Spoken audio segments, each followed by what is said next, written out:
Welcome to the Secret of Oneness. Tonight, the teaching I'm going to do is called Proof You Are I Am, the Life of Love, Part 2. Now, this is a continuation from obviously Part 1, which is called the Crucifixion, where I went over Galatians 2:20. And I went over the first part of that. And tonight, we're going to go over the second part of it. We're going to tie it all together in a nice big package with a big bow on the top, okay?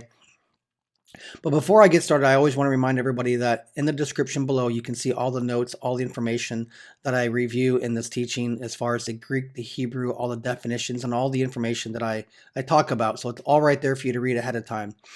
The second thing I want to mention is I also do one-on-one coaching, and there is a link below in the description if you're interested. Okay, so I always like to start off with a quote from Neville Goddard, and this one is, "To transform man, the created, into God, the creator." And you'll understand this as we go along here. But I'm going to go back to the scripture that we talked about in part 1, which is Galatians 2:20. One of my favorite scriptures, and you'll understand if you haven't seen part 1, please go back and watch that. It's very important that you understand it from the beginning. So part 2 here, "I have been crucified with Christ, and it is no longer I who live, but Christ lives in me." That was part 1. Now here's part 2. "And the life which I now live in the flesh, I live by faith in the Son of God, who loved me and gave himself up for me." Now this is the NASB version. And I want you to know that notice that this is a past tense. So this has already taken place. I have been crucified with Christ has already been done. Okay? Now, "And the life which I now live in the flesh, I live by faith in the Son of God." So let's talk about this. Let's show you and walk you through why I can prove to you that you are the I am, which is God himself. Now, the word live, cognate, is 2198, and it's zao, means to live, experience God's gift of life. Now, this is in part 1. I went through this already, but we're going to go through it again. The second word I want to talk about here is flesh. In the Greek, it's 4561, and it's sarx, S-A-R-X, and it means physical body or human nature, mortality, weakness, or human limitations. Now, understand when we talk about manifesting things, we always talk about you're limitless, and the only thing that can limit you is your carnal mind or your human weaknesses, right? Or your nature, your human nature. Now, what I find interesting here is the original Greek does not have by faith. It has the word through. So, what I'm saying here is it says, "And the life which I now live in the flesh, I live through the Son of God." That's a big difference than saying I lived by faith in the Son of God versus I live through the Son of God. Now, you're still going to think to yourself, well, that still implies separation, that you're still not one as God.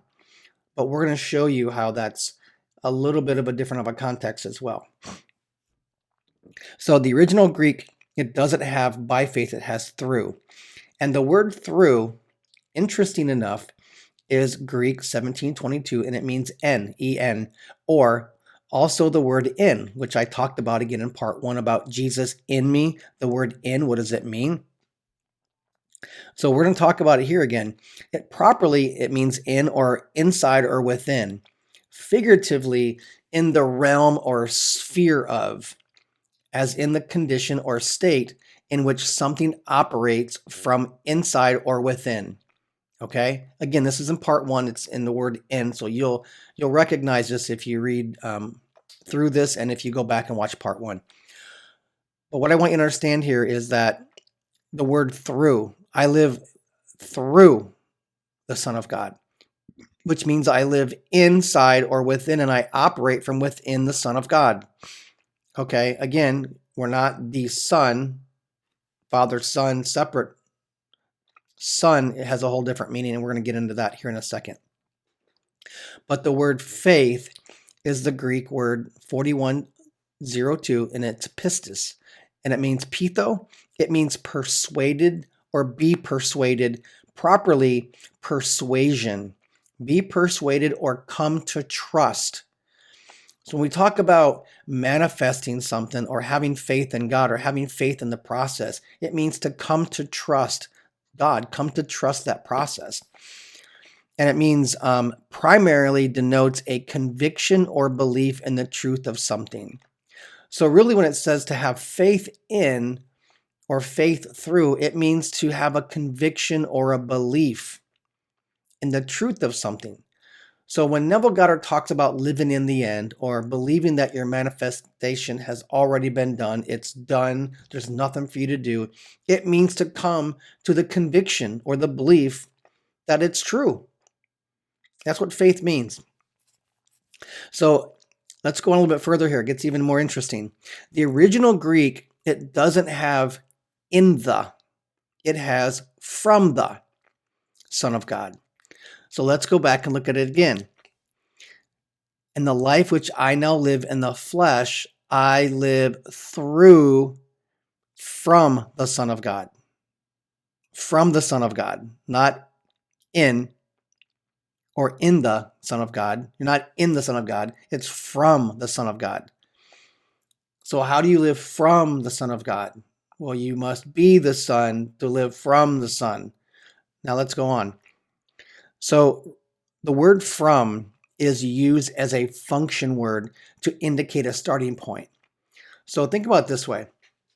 If you order food from a restaurant, that food represents or is an expression of that restaurant, correct? Which means if the food is bad, then that restaurant is bad. It doesn't matter how clean the floors are, doesn't matter how good the waitresses have been, how many tables are in the restaurant, doesn't matter how clean it looks, how many chefs they have, how fast they get the food out. If the food is bad or it doesn't taste good to you, then that restaurant is bad because they served you the food and it came from that restaurant. So it's an expression of that restaurant, right? You denote that the food is bad, then it must be the restaurant is bad as a whole, right? So let's go on to the word son. Now, son in Greek is 5207, and it's haios, and it means properly a son by birth or adoption, okay? Figuratively, now pay attention here, this is very important you understand this. Figuratively, it means anyone sharing the same nature as their father. So it doesn't mean physical son and physical father. It's anyone sharing the same nature as their father. Now in the Bible, it says that you have been created in God's image, which means his nature. So you are created in the same nature. And interesting enough, the word nature also means creation. Okay? So it can read as anyone sharing the same creation as their father. That's pretty powerful. That's pretty straightforward when you understand the context of this and you start looking at the different words and the different contexts and how the Greeks understood it when it was written. It changes the context from you believing in the flesh into a son of God, with faith or whatever, right? And I'm gonna kind of put this together at the end, and you'll see it clearly, okay? But the Christians for so many years have really, they've had faith in a God that's outside of them, right? And so you can't have faith in something outside of you. I mean, you can, you have faith in your car when you're driving that it's going to get you from point A to point B. My point is, having faith in a God outside of you doesn't make any sense because it says the scriptures say he's in you and other books say that he's in you, right? Let's go on. So I'm going to read the scripture again. In the life which I now live in the flesh, I live by faith in the Son of God. Again, that we've made notes here that that's not exactly how it reads in the original Greek. Okay. The next part is having given up, right? And it says, who loved me and gave himself up for me. So what does that mean? Okay, having given up in Greek, it's 3860, and it means it's paradidium, and it means para means from close beside, and then didium means give. So properly it means to give or turn over, hand over from, to deliver over with a sense of close personal involvement. So when it says that he gave himself up for me, it's saying that he delivered with a sense of close personal involvement with you. The word, the meaning of that word, have given up in the Greek, it means I hand over, pledge, hand down, deliver, commit, commend, betray, or abandon. So if someone abandons himself to you, or having given up, they've abandoned themselves, right? This gets very interesting. Now the word for is 5228, and it's hyper, and it means a preposition. It means properly, beyond, or above. Okay? Figuratively, to extend benefit or help that reaches beyond the present situation. Right? Having given up for me. So he has given up for, that reaches beyond the present situation. So let's go back and read that again. It says, let me see here. It says, having given up. So he has given up, right? It's a sense of close personal involvement, hand down, deliver, commit, betray, abandon. There's a lot of words here. So I would recommend you go back and look in the description and kind of review this, and maybe watch this again with the notes if you're having a hard time following along here, because this is extremely powerful. This is not some weak scripture that talks about, God did this and God gave himself up for me and now I can live a life. I'm telling you, it's way more powerful than that. It's extremely powerful when you understand this whole scripture, that you have become one as God. Now let's move on here. And I put down here that as I experience God's gift of life as the limited human nature, I live fully persuaded as a creation of the Creator who abandoned himself for me to reach beyond any present situation. That's pretty powerful. Now let me read that one more time. As I experience God's gift of life as the limited human nature. Remember, you do have a human nature, you have a physical body, and it's limited, okay? But while you're in this human body, you should be living fully persuaded as a creation of the Creator, the I Am, who abandoned himself, right? God became man. So God could experience himself through man, who would abandon himself for me to reach beyond any present situation so that you could become unlimited. That's what it means. That you should live fully persuaded as a creation of the Creator who abandoned himself for me to reach beyond any present situation. That's powerful when you really get it. As I live in the physical realm, I know I am living it as God, the Christ, because of love. That's a short version of the way that you can understand that last part of that scripture. And let me say that one more time. As I live life in the physical realm, I know I am living as God, the Christ, because of love. Now, he did it all because of love. Scripture says that God is love, right? And love is an experience. It's an expression. God's not a person sitting on a throne in heaven somewhere. God is the expression of love, and that's your core.